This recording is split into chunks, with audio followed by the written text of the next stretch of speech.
बहुत दुखी मन से मुझे आपके सामने ये खबर दिखानी पड़ रही है। ये खबर आपको आगे दिखाऊं उससे पहले मैं सभी उन मुसलमान भाइयों से, बहनों से, माँओं से, बेटियों से, इस देश के हर मुसलमान से माफ़ी मांगना चाहती हूँ, क्योंकि अगर हिंदू धर्म होना ये है तो मैं हिंदू नहीं हूँ।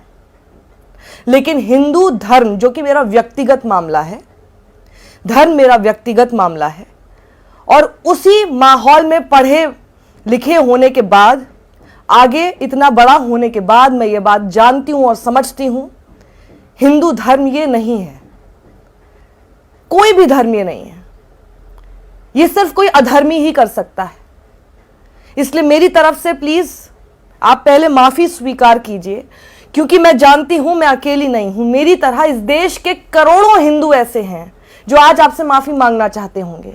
ये सबसे मुट्ठी भर लोग हैं जो अधर्मी हैं, इसलिए इनके बारे में बताना और इन्हें चिन्हित करना बेहद जरूरी है। अब मैं आगे बढ़ती हूं और आपको बताती हूं कानपुर की वो घटना। कानपुर में इस एक पिता के साथ बजरंग दल के कुछ लोगों ने, गुंडों ने, लफंगों ने, बल्कि आतंकियों ने बर्बरता करनी शुरू कर दी, और उस शख्स की बच्ची लिपट लिपट कर अपने पिता से रोती रही, गुहार लगाती रही उस भीड़ से, जो भीड़ तंत्र आज धर्म के नाम पर किसी को भी पकड़ लेता है और उसको लगता है कि उसका अधिकार है, उससे गुहार लगाती रही कि मेरे पिता को छोड़ दो। उस बच्ची के आंसू आज इस देश में चापलूसी, चाटुकारिता करने वाले लोगों के दिलों में भी गूंज नहीं पा रही है। मुझे इस बात पर हैरानी है।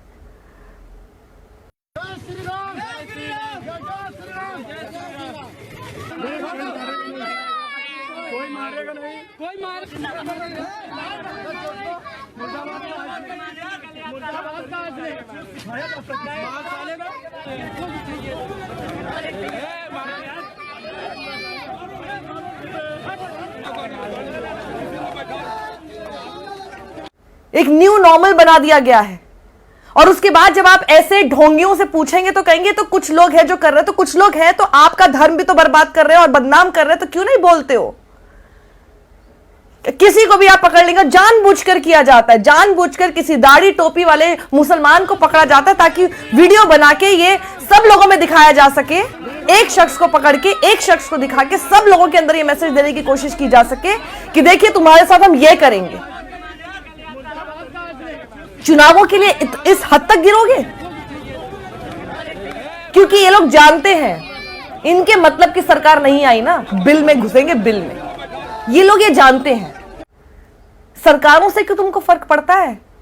क्योंकि जो उन्मादी भीड़ है इसको ये पता है कि इसको संरक्षण कहां से मिल रहा है। अब जरा ये तस्वीर एक बार फिर देखिए, बार बार देखिए, जब तक ये आपको अंदर तक हिला ना देना तब तक देखिएगा इसको, क्योंकि जब तक ये आपको अंदर तक हिला नहीं देगी ना, उतना समय आपको इंसान बनने में लग रहा है। क्योंकि कुछ सेकंड की ये फुटेज देखने पर ही कोई भी आदमी पिघल सकता है, और नहीं पिघल रहे अगर तो शर्म कर लो अपने अंदर, अपने घर के सारे आईने तोड़ दो, खुद ही टूट जाएंगे बल्कि वो, क्योंकि ऐसा शैतान कैसे कोई आईना देखेगा। और ये देखिए पुलिस अफसर अहमद इस शख्स का नाम है, जो कि ई रिक्शा चलाता है। इस शख्स को पुलिस वालों के सामने तक बजरंग दल के ये गुंडे मारना पीटना नहीं छोड़ते। हालांकि पुलिस के आने की वजह से ये शख्स बच पाया, और उसके लिए बहुत अच्छा है कि पुलिस समय पर वहां पर पहुंची, लेकिन उनके सामने मार रहे हैं। आज थाना बर्रा क्षेत्र में रामगोपाल चौराहे के पास कच्ची बस्ती जो है, वहां की एक घटना का वीडियो प्रकाश में आया, जिसमें एक व्यक्ति के साथ लोग मारपीट कर रहे हैं। जो पीड़ित है उसकी तहरीर के आधार पर कुछ नामजद व कुछ अज्ञात व्यक्तियों के खिलाफ मुकदमा कायम कर लिया गया है। इसमें अग्रिम कानूनी कार्रवाई अमल में लाई जा रही है। बाद में खबर आप देखते हैं कि क्या छपती है कि कुछ तो अनआइडेंटिफाइड लोग हैं। बजरंग दल का वो जिला संयोजक दिलीप सिंह बजरंगी, जो खुलेआम बोल रहा है कि अगर ऐसा नहीं किया, अगर हमारे लोगों को नहीं छोड़ा, और अगर जो भी उसकी मांगे हैं तो हम खुलेआम ये सब कुछ करेंगे। उसको अभी तक आरोपी नहीं बनाया है पुलिस ने। फिर देखिए ऐसा है रवीना जी, ये सारी तस्वीरें दिखाने से फिर कुछ नहीं होगा। बहुत अच्छा लगा देखकर कि आप बाद में उस बच्ची से जाकर मिली, लेकिन इन सब तस्वीरों से कुछ नहीं होने वाला जब तक कि वो जो मुख्य आरोपी सब हैं सबको आप दंडित करें और बिल्कुल सख्त धाराओं में करें।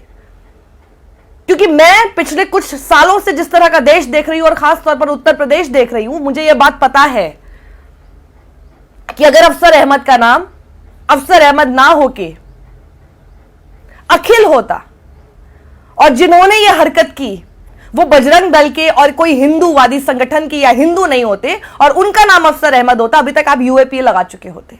बुरा लग सकता है आपको मेरी ये बात का, लेकिन ये मेरी कई सारे साक्ष्यों के साथ मैं बोल रही हूं। मैं चाहती हूं कि आप मुझे गलत साबित करें यूपी पुलिस में, सच में चाहती हूं, क्योंकि कुछ भी हो जाना, कितना भी बोल ले, कहीं ना कहीं एक आस रहती है कि शायद यूपी पुलिस के अंदर भी कोई तो एक ऐसा जवान होगा, कोई तो एक ऐसा अफसर होगा, कोई तो एक ऐसी महिला कर्मी होगी जिसके अंदर दिल हो या जिसको अपनी ली हुई शपथ ही याद आ जाए कि नहीं, मैं ये सब करने के लिए थोड़ी ना आईपीएस बनी थी या बना था। क्या आप लोग सब ये सब करने के लिए इतनी पढ़ाई लिखाई करके आप लोग आईपीएस ऑफिसर बनते? देन थैंक गॉड कि कई लोग क्लियर ही नहीं कर पाते। बहुत अच्छा है, क्योंकि जाकर अगर यही काम करना है, जाकर अगर इसी तरह के ब्यूरोक्रेट्स आईएएस ऑफिसर्स बनना है या आईपीएस ऑफिसर्स बनना है जो कि सिर्फ सरकार कुछ भी बोले, ऐसे लफंगे लोग कुछ भी करें, आपको उनको संरक्षण देना है, तो प्लीज एक बार जरा लुक बैक कीजिए, रीलुक कीजिए अपने करियर पर। आप क्या कर रहे हैं? नींद आती है? नींद आ पाएगी? उस बच्ची की चीखें तो वो वीडियो एक बार सुनने के बाद मेरे कान में गूंज रही है, आपके कान में क्यों नहीं गूंजती? योगी आदित्यनाथ, मेरी अपील आपसे है, क्योंकि मेरे पास और कोई चारा नहीं है, आप सूबे के मुख्यमंत्री हैं, तो मैं कितना भी आपसे उम्मीद ना लगाऊं, उसके बावजूद मुझे आपसे उम्मीद लगानी पड़ती है कि शायद एक दिन आएगा जब आपको लगेगा कि नहीं, आप तो पूरे सूबे के मुख्यमंत्री हैं। हर किसी को बचाना, किसी मासूम के ऊपर जुल्म होने से बचाना आपका कर्तव्य है। व्यक्तिगत रूप से आप कोई धर्म का पालन कीजिए, व्यक्तिगत रूप से आप किसी का भी सम्मान कीजिए और किसी का भी अपमान करते रहिए, लेकिन जब आप सूबे के मुख्यमंत्री हैं, जो आप बन चुके और आपको बने हुए अब तो पूरा आपका टर्म पूरा होने वाला है, अब तक तो आपको समझ में आ जाना चाहिए था ना योगी आदित्यनाथ जी कि मुख्यमंत्री बनना होता क्या है। With great power comes great responsibility. अपनी पावर की रिस्पॉन्सिबिलिटी तो लेना सीखिए आप। विपक्ष में रह के या सिर्फ सांसद बने रह के इतना फर्क नहीं पड़ेगा जितना कि आप जब मुख्यमंत्री बनते हैं, आप सभी लोगों के मुख्यमंत्री हैं योगी आदित्यनाथ। आप मुझे ना पसंद करें तब भी आप मेरे मुख्यमंत्री हैं और मैं आप ही से अपील करूंगी। आप सुने या ना सुने, मैं आप ही से अपील करूंगी, क्योंकि मुझे उम्मीद है एक दिन मेरा मुख्यमंत्री ये सोचेगा अपने आप में कि क्या मैं वाकई मुख्यमंत्री बनने का काम कर रहा हूं। आपकी जगह कोई और होता, मैं उसको भी याद दिलाती, कोई और होगा मैं उनको भी याद दिलाऊंगी, और दोबारा आप बन जाएंगे तो भी आपको हमेशा याद दिलाती रहूंगी मैं योगी आदित्यनाथ। ये नहीं है, आपका और मेरा धर्म एक ही है। हमारे धर्म ने ये कब से सिखा दिया योगी जी? आप तो इतने साल आप तो मठ में रहे हैं, आप बता दीजिए किस भगवान के सामने जब आप मंदिर में जाकर पूजा करते तो हमारा भगवान हमें कहता है कि जाओ जाके जो मासूम है उनकी जाके पिटाई करो, उनके ऊपर अत्याचार करो? आप मुझे कहीं एक जगह पर देख के बता दीजिए योगी जी। आप बता देंगे तो मैं आपसे माफी मांग लूंगी। अपने धर्म की रक्षा करना कतई ये नहीं हो गया कि दूसरे धर्म में ढूंढ ढूंढ के मासूमों को पकड़ो, क्योंकि ये पूरा केस आप ही की पुलिस ने खुद बताया है कि ये पूरा केस वो है ही नहीं जो कि बजरंग दल इसको दिखा रहा है। पुलिस ने जो मामला दर्ज किया है वो ये किया है कि अफसर अहमद और उनकी वो जो उनकी बहन है और उनके जो हिंदू पड़ोसी हैं उनके बीच में पहले से ही वाद विवाद चलता आ रहा है, जिसको लेकर दोनों ही पक्ष पहले भी पुलिस कंप्लेंट कर चुके हैं। लेकिन आजकल आपके राज में ना योगी जी, इन सब लोगों ने, जो बजरंग दल हो या आप ही की हिंदू युवा वाहिनी हो, जो भी ये सारे हिंदुत्व संगठन घूमते हैं, इन लोगों ने एक क्राइटेरिया बना लिया है कि जब भी कभी कुछ भी हो, किसी के साथ आपसी रंजिश भी हो, लेकिन अगर सामने वाला दूसरे धर्म का निकल गया तो उसके अंदर अपना कन्वर्जन का मुद्दा घुसा दीजिए। ऐसे आप लॉ एंड ऑर्डर संभालेंगे कि किसी एक धर्म को खुली छूट होगी कानून को अपने हाथ में लेते रहने के लिए? ये नया बना दिया गया है। और इतनी मूर्ख जनता हमारी है कि वो देखकर ना पढ़ती है, ना देखती है, ना समझती है, ना देख रही है कि पैटर्न क्या चला आ रहा है। वो भी हाँ देखा, अच्छा हुआ इनके साथ ये कन्वर्जन कर रहे थे। आपको मूर्ख बनाया जा रहा, आपके सामने पढ़ लिख के क्या कर लिया आपने? क्यों माता पिता का पैसा इतना वेस्ट कर लिया स्कूल जाकर, कॉलेज जाकर, जब करना आपको यही है कि आपको उन सारे वीडियोस में देखकर बहुत खुश होना, हाँ जरूर ये कन्वर्जन कर रहा था। उसके तह तक जाते हैं आप? एक पैटर्न फॉलो हो रहा है। यही पैटर्न किसी और धर्म के खिलाफ आपने देखा है कि फॉलो हो रहा है, और तब भी आप चुप बैठे हुए हैं। और आपको लगता है प्रभु श्री राम वास करेंगे आपके घर में? कितने मंदिर बना लो ना, नहीं करेंगे। कितने मंदिर बना लो। मुझे तो बल्कि आश्चर्य इस बात पर है, और मुझे तो बल्कि ऐसा लगता है कि हो सकता है श्री राम कब के इस देश से ही जा चुके हों, उन्हें नहीं रहना इस माहौल में। ना श्री राम ये है, ना श्री हनुमान ये है, ना श्री कृष्ण जिन्होंने आपको भगवत गीता का जो पाठ पढ़ाया था वो ये है। उसके बाद इनकी हिम्मत देख लीजिए, पुलिस स्टेशन के बाहर जाके जय श्री राम करके, बस और कुछ है नहीं। हर चीज का एक ही डिफेंस है इनके पास, जय श्री राम बोल दो, सामने वाले की हिम्मत ना हो आपको कुछ करने के लिए। अपने धर्म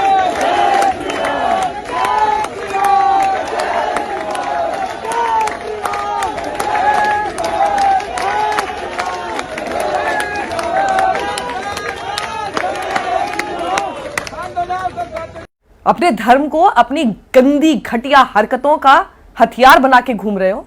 हमारे धर्म को, हमारे भगवान को अपराधियों को बचाने के लिए इस्तेमाल करते हो। जय श्री राम बोलोगे? किस हक से जय श्री राम बोल रहे हो? खबरदार जो बोला। उसके बाद रैलियां निकाल रहे हैं। कोई और काम नहीं है तुम लोगों के पास? घर में बैठ के थोड़ा पूजा पाठ भजन ही कर लो इस उम्र में, जो अपराधियों को बचाने निकले हो। पर पूजा पाठ करने से ना कोई फायदा नहीं होगा जब हरकतें ये करनी है तो। इतनी बद्दुआएं लगेंगी, इतनी बद्दुआएं लगेंगी ना, किसी को इतना मत सताइए, किसी को इतना मत सताइए। उसके पास तुमको बद्दुआ देने के लिए कुछ नहीं होगा। ऐसे आदमी की बद्दुआ ना पीढ़ी दर पीढ़ी लगती है, ये याद रखिएगा। मेरी सबसे अपील है, ऐसा कोई भी शख्स जिसको लगता है कि ये देखकर घिन आ रही है ऐसे लोगों से, इन लफंगों को देखकर, इन आतंकियों को देखकर घिन आ रही है, बोलिए। चुप रहने से कुछ नहीं होगा, क्योंकि जितना आप चुप रहेंगे उतना आप ऐसे माहौल को न्यू नॉर्मल बना देंगे। और कल को यह याद रखिएगा, अगर पुलिस को आपने यह आदत डाल दी है, अपने मुख्यमंत्री, अपने नेताओं को आपने यह आदत डाल दी है, तो कल को ये तो तब एक्शन नहीं हो रहा है ना जब विक्टिम मुसलमान है। कल को आप हिंदू, करने वाला हिंदू, सोच लीजिए किसका पक्ष लेगी पुलिस? किसी का नहीं लेगी। इतना हिंदू हिंदू करोगे, कल को खुद ही फंसोगे। कल को फिर चिल्लाते रहना, गुहार लगाते रहना न्याय की। मिल गया न्याय। आज दूसरे के साथ देखकर निश्चिंत हो कि हमारे साथ नहीं होना। किससे पता कि नहीं होना? किसने आके बताया नहीं होना? भगवान हो, इंसान तो बन जाओ।